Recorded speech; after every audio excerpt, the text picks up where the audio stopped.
The conservative GOP attack on our democracy did not end in January 2020. It has continued. In fact, conservatives are planning to level it up. I'll explain in just a minute.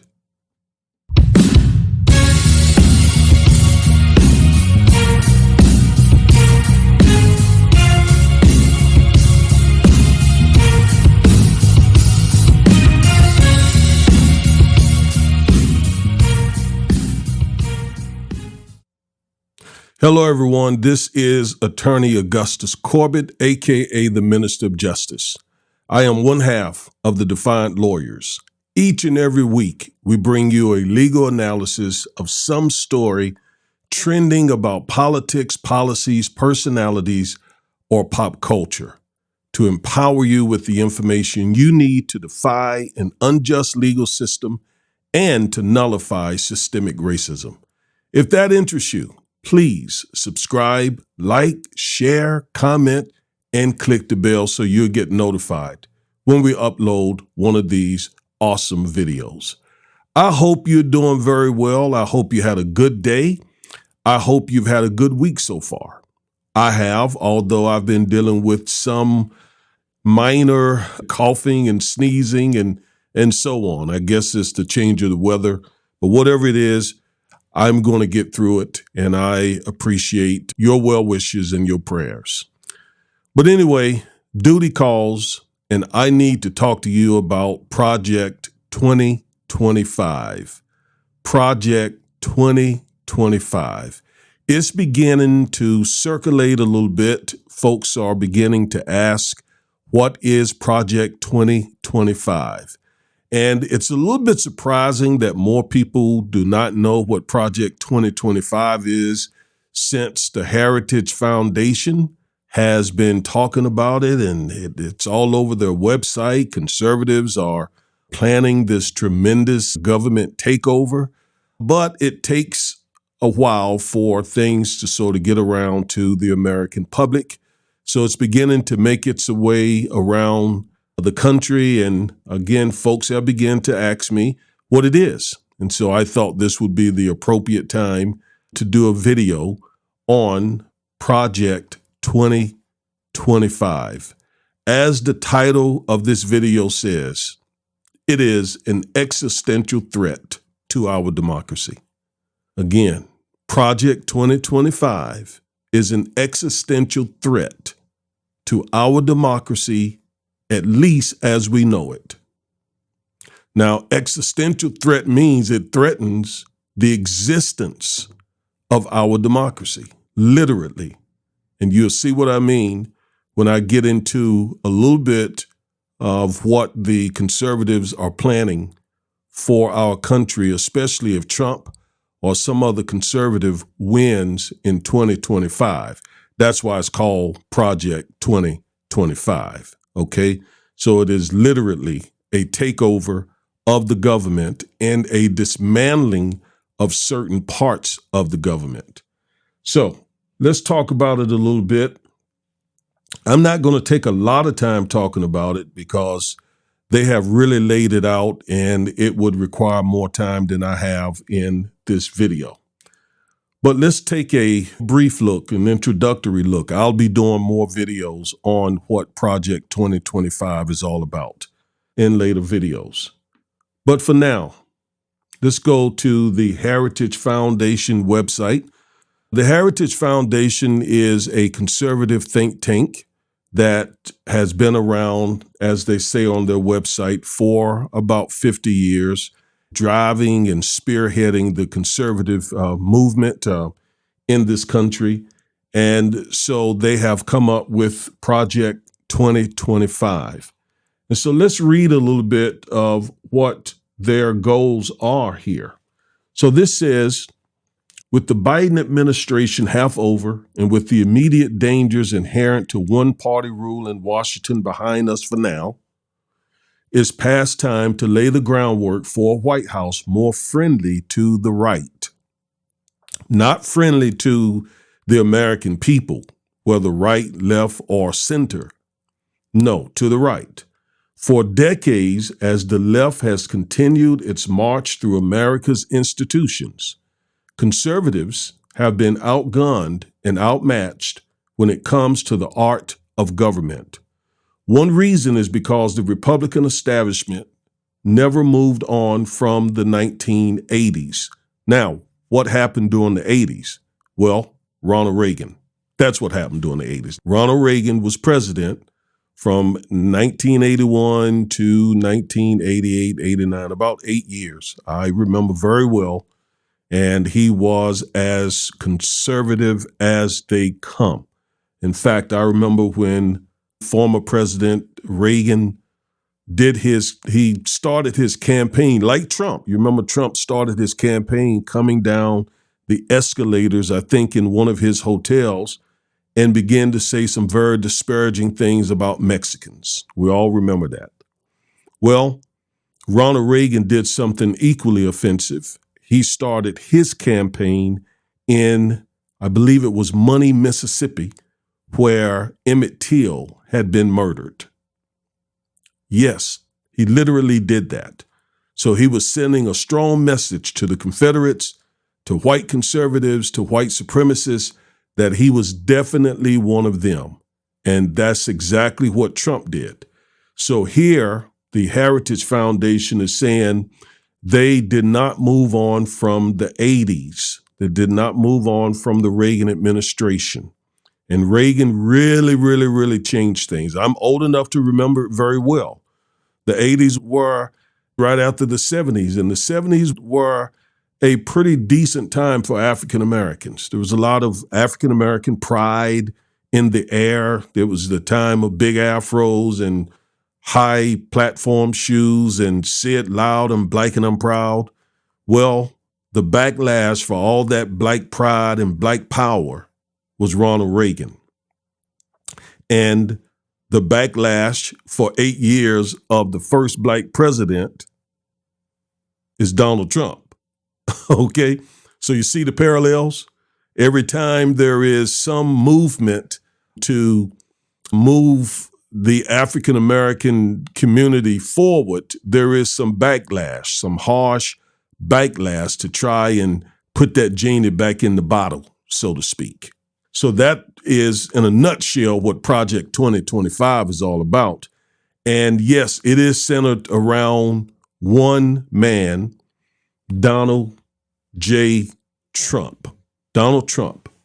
Okay, if he is reelected with all of his criminal charges and indictments and impeachments and grievances and so on, they plan to hit the ground running. Project 2025 is their effort to hit the ground running. So let's go back to the Heritage Foundation's website. One reason is because the Republican establishment never moved on from the 1980s. Beltway conservatives still prioritize supply-side economics and a bellicose foreign policy above all else. Belief in small government, strangely enough, has manifested itself in a belief among some conservatives that we should lead by example and not fill all political appointments. Belief in the primacy of the national security state has caused conservative administrations to defer political decisions to the generals and the intelligence community. The result has been decades of disappointment. They go on and say some other things here, basically, again, expressing their grievances and their desire to take control and get in power over the federal government. And they have basically broken down this Project 2025 into 4 areas. Let's look at them. The first pillar, the upcoming production of the policy book Mandate for Leadership. The second is our online personnel database. The third is our Presidential Administration Academy. And the fourth and final pillar of the Project 2025 is our playbook. So you see they got these 4 pillars here. First, there's the Mandate for Leadership book, which is a policy book. The second is the personnel database, which will consist of all these conservatives, primarily white conservatives, Some blacks, as long as they are willing to promote white supremacy, black conservatives can be a part of this as well. And then the third pillar is, again, the Presidential Administration Academy, which will teach the president and all his or her men what to do on day one to start moving their conservative agenda into the American society. The fourth and final pillar, again, is their playbook, where they start trying to implement the policies that are written in the book, Mandate for Leadership. Now, let's go a little deeper here, because they have some specific goals of dismantling certain federal agencies. And let me show you what I mean by that, because Mr. and Mrs. Smith are coming, and they're coming to take over. So what particular government agencies do they have in their minds specifically? Well, the Department of Education, the mission of Project 25 regarding the Department of Education says, federal education policy should be limited, and ultimately, the Federal Department of Education should be eliminated. That is really, really, really, really, really extreme and radical. Eliminate the Department of Education. Now, I'll talk about why in just a moment. When power is exercised, it should empower students and families, not government. In our pluralistic society, families and students should be free to choose from a diverse set of school options and learning environments that best fits their needs. What are they saying? Let me interpret it for you. Well, just go back to Brown versus Board of Education. That's all you got to do. Brown versus Board of Education overturned Plessy v. Ferguson, which mandated separate but equal schools. Brown overturned that, and to their chagrin, to their disappointment, grave disappointment, white and black students were then forced to sit together in schools, learn together, and so on. They never liked it. They never accepted it. They never believed in it. They never embraced it. So what did they do? They sent their kids to private schools, right? They started developing these private schools, these so-called Christian academies, and sent their kids to those schools. And now what they're saying is, we should be able to do that with the money that the federal government spends in education. So give us that money so we can pay for our children's private education in some predominantly white private school, basically. That's what this is all about. Just go back to Brown versus Board of Education. That's it. I mean, this is just birth out of white supremacy. It's birth out of racism. I don't believe in sugarcoating it. I'll just tell it like it is. That's what this is about.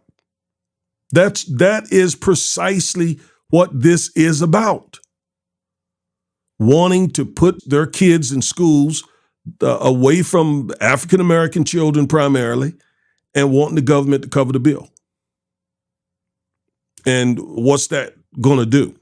That's going to essentially defund public education. Now, I wrote a book on this, in fact. Let me see if I can put my hand on. I literally wrote a book on this. Let me see if I can get it. Right here. Let me go to my large screen here.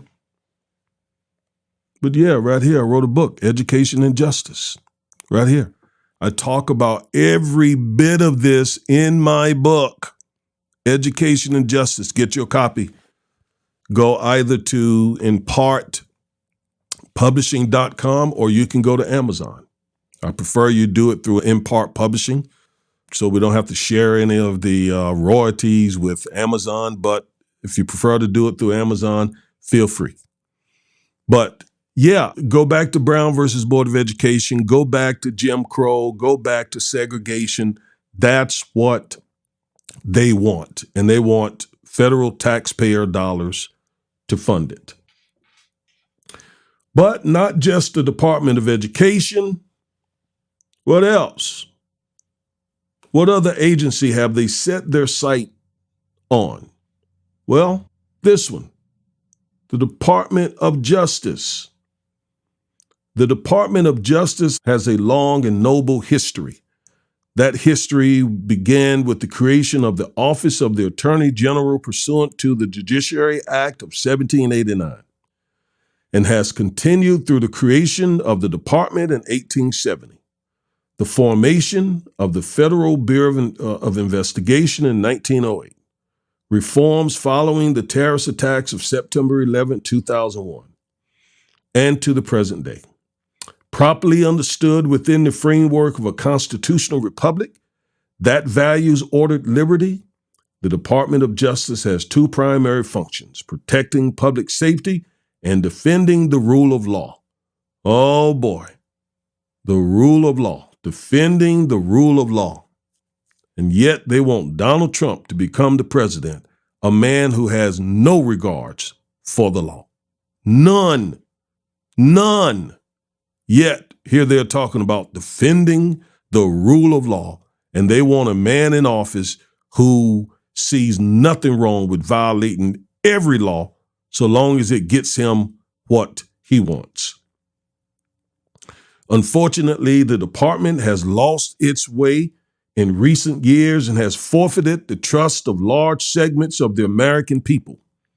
In fact, speaking of Donald Trump, if he gets back in office, he is going to seriously weaponize the Department of Justice, and he's going to go after everybody who's trying to hold him accountable. Alvin Bragg, Joe Biden, who else? Letitia James, who else? Fonnie Willis, the special prosecutor handling the documents case, the classified documents case. Is it Joe Smith? I can't remember. Please forgive me. But whatever his name is, oh boy, Trump is going to pick up the phone. First, he's going to put, some stew pigeon in office over the Department of Justice, and with the understanding, go get every one of those people who tried to hold me accountable. I want them indicted. I mean, he said as much. He doesn't even hide it. So when they talk about the rule of law, defending the rule of law is laughable. So they go on to say large swaths of the department have been captured by an unaccountable, bureaucratic, managerial class and radical left ideologues who have embedded themselves throughout its offices and components. Why are they saying that? Let me tell you why they're saying that. They're saying that because it was the Department of Justice that forced white conservatives to stop voter suppression before they gutted the Voting Rights Act. It was the Department of Justice that forced them to stop trying to intimidate black students back when the black kids and families were trying to integrate the education system. It was the Department of Justice under Robert F. Kennedy and other administrations that have tried to stop white conservatives from exercising white supremacy and racism and systemic racism. Now, let me be the first to say, as a criminal defense attorney, civil rights attorney, I have somewhat of a love-hate relationship with the Department of Justice. There are times when I'm very strongly in support of the Department of Justice, as, for example, when those 3 men murdered Ahmaud Arbery. It was the Department of Justice under Kristen Clark, a brilliant and tremendous assistant, I forgot her formal title, but she's over the Civil Rights Division. And she has been instrumental in using the Department of Justice to bring about civil rights cases where appropriate. And that's what they don't like. She's one of those left ideologues that they're talking about. Someone who is simply, again, trying to prevent civil rights violations in our nation. To them, she is one of those radical ideologues. Now, when Trump was president and he had Jeff Sessions and Bill Barr over the Department of Justice, everything was fine because those men, for example, Jeff Sessions got rid of all the dissent decrees over rogue police departments. William Barr, of course, did everything Trump said until the very end. So the Department of Justice was their friend then. But when DOJ is trying to fight racism and civil rights violations and voting rights violations and housing violations and all other types of violations, then they want it gone. The same is true with the Department of Education. Oh, let me not forget the Department of Education. It is extremely important, the Department of Education. All of the, I write about it in my book, all of the discrimination that Black male students in particular and and Black female students as well experience in public schools. The Department of Education is there to ensure that does not happen. So why do they want to get rid of it? Because they want education to be controlled by the locals that we have seen in various states who will not even allow history to be taught correctly. They want that crowd. Remember Mr. and Mrs. Smith? They want Mr. and Mrs. Smith controlling education, not the Department of Education. So they are attacking the Department of Education. And if they get in office, they're telling us we're going to dismantle the Department of Education. Why is that, Mr. and Mrs. Smith? Well, the truth is, no matter what they say, in their minds, it doesn't serve their purpose. They're so radical, so woke, so interested in equality and fairness for African American and Latino students that they're no good anymore and we need to get rid of it. That's what we're dealing with. We're dealing with a threat that is much more serious than what we saw in January of 2020 when those folks stormed the Capitol building. I think it was January 2020. What we're dealing with now is much worse. They have changed up. They're saying, no, we're not going to do that. We're not going to storm the building and a bunch of conservatives get locked up because the Department of Justice is so lefty now. No, we're going to get Trump elected or one of those other conservatives elected, and we're going to take over intellectually. We're going to take over politically. We're going to take over by using the law or changing the law or just disregarding the law. Project 2025, I'm trying to tell you, is an existential threat to our democracy as it stands. The thing that has made America exceptional and great is because of its institutions. They don't always get it right. And certainly we African Americans have been on the wrong side of those institutions many times. It's the reason we believe that there is institutional racism because of a lot of those government agencies that I'm sitting here now in defending, like the United States Department of Agriculture, which helped cheat many, many, many African American farmers out of their farmland. So I am not sitting here saying that these federal agencies ought to be trusted and so on. No, because oftentimes, instead of being filled with these leftists that these conservatives are talking about, they're oftentimes filled with white conservatives who do African Americans a disservice. But the country is still better with these federal agencies than without them. The Department of Education. I've had issues with the Department of Education. And as I said, certainly with the Department of Justice and the Department of Agriculture and others. I could go on, EPA.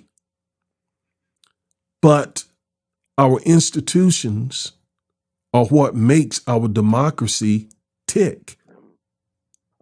We just need to get fair-minded people in those agencies, not these radical conservatives who are coming from all over the country, carrying Trump's water and full of his grievance and his anger. No, that'll move us toward a country that could very well implode. That's not what we want. Not at all. Project 2025 is intended to create just that kind of place. So, what is their biggest beef with the federal government? The federal government has, for decades, been there to try and protect the civil rights of African Americans, from the federal court system to the Department of Education to the White House, depending on who is in the White House. And it's always been this, back and forth, this rift between white conservatives and the federal government. And it goes back to the Civil War, right? It was the federal government that came in and made southern states in the enslavement of African American people. So this has been good, this fight, these conservatives trying to dismantle the federal government has been going on for years and decades, several centuries, you could say. So it's not anything new, but we do need to be woke to it, pun intended. We need to wake up and see exactly what's going on. And any black conservative who's a part of this and trying to basically help these folks set up a white supremacist, white fascist state, shame on you. Shame on you. You don't have to be a Democrat. You don't have to be liberal. You don't have to like Joe Biden. But to help these folks set up this sort of white ethno-state, this what could easily become a white fascist state, something like Germany? Come on. Shame on you. All right. Those are some of the comments I wanted to make on this Project 2025. You're going to hear more about it from me and from others, and I encourage you to do your own research, and so that you can stay abreast of what they're planning to do. If they can get their guy, Trump, or some other conservative in office, elected in 2024, Project 2025 will come to life, and most of us are not going to like what happens. Okay. I am Attorney Augustus Corbett. Thank you for listening, and you have a wonderful rest of your week. Peace.